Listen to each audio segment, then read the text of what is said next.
Hi everybody, this is Toya and welcome back to my channel. So today's video is going to be about how much do hygienists really make? Well, there are several different factors that go into determining how much money a hygienist might make.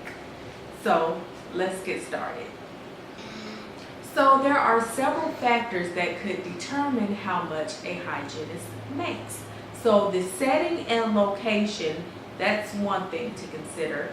And when I say setting, I mean the setting in which they practice. Are they working in a private office? Are they working for the government, such as the health department? Or are they working for the military? So I know in private practice, typically, you're going to make more money than you would working for the government. I know the government tends to pay a little bit less. You know, some hygienists do work for health departments, and I know here where I live, the health department has a sealant program in which the hygienists go into the schools and they do sealants on the kids. They're mainly in the underserved schools, but that's what they do. And if you're working for the military as a civilian hygienist, the GS scale that they go by is not going to pay you as much as if you were working for the military as a contractor. You would get paid more. Then location, the pay varies from state to state. So California, for example, if you are a hygienist that practices in California, then your pay may be higher than a hygienist that practices in Florida. I do know, I think the average rate if you live in Cali is about $46 an hour. Let me check that.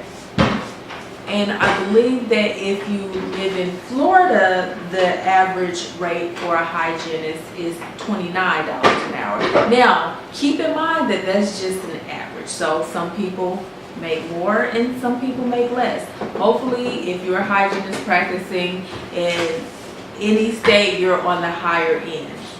So also, you know, cost of living factors into it, because it's more to live in California than it is to live in Kentucky, say. So cost of living makes a difference.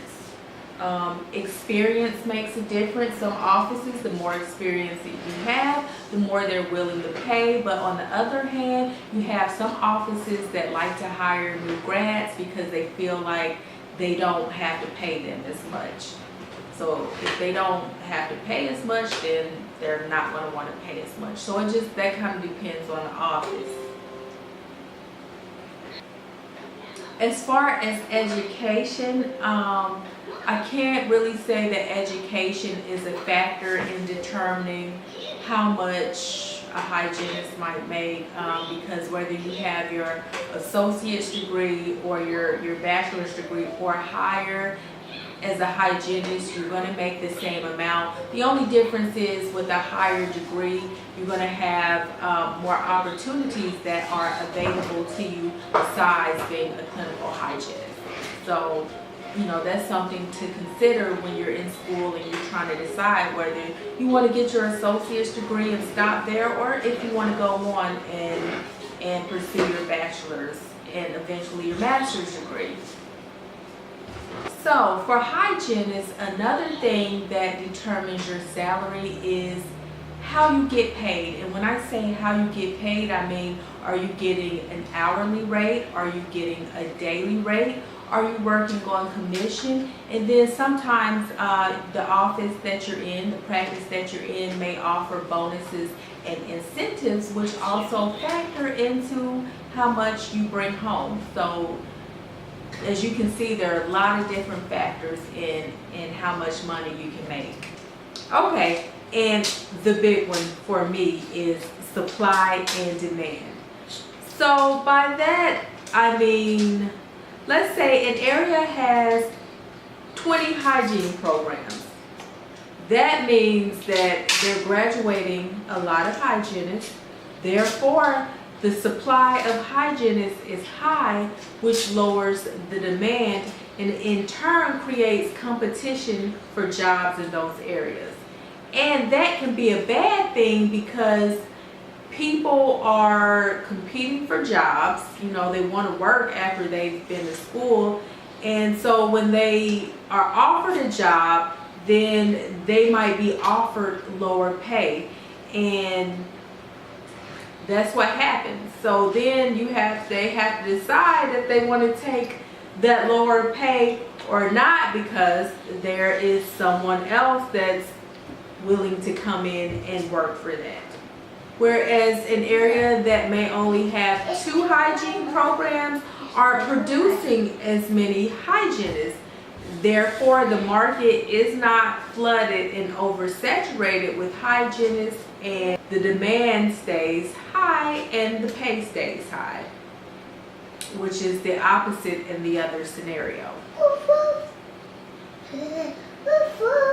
When you get out of school, and as a new hygienist, when you get out of school, or even as a hygienist that's already been practicing, let's say you are moving to a new area, or you're just searching for another job, you need to know what the average pay for a hygienist is, so that you are not taking lowball offers. So you don't want to be in an area where the average pay is $34 and they're offering you $25 and you take it. You don't want to do that. You want to find out, because what happens is when hygienists start accepting lower wages like that, it hurts everyone else. It hurts your colleagues, because, oh, okay, so they're willing to take $25? Okay, so now we'll stop offering the $34, $35 and offer $25. So you have to let them know that, no, I am not working for peanuts. I am a professional. This is what I went to school to do, and you have to realize your worth, because as a hygienist, you're not just someone that just cleans teeth, okay? You're a healthcare professional, and if you think about it, the hygienist brings probably 40 to 50% of the business to the practice, okay? Because people, unless a tooth is really bothering them and they just have to go see about it, even if they get no treatment done, no restorative work done, they're going to come get their teeth cleaned, okay? And insurance, they want what their insurance covers. Their insurance may cover cleaning twice a year. That's what they're coming to get. They're going to come get their cleaning, okay? And then from that, the dentist may come in and they may need other stuff, and that's how it spreads out into the the office. But they're going to come see you. So you are bringing a lot of money into the practice. You are valuable and you should be compensated as such. Okay?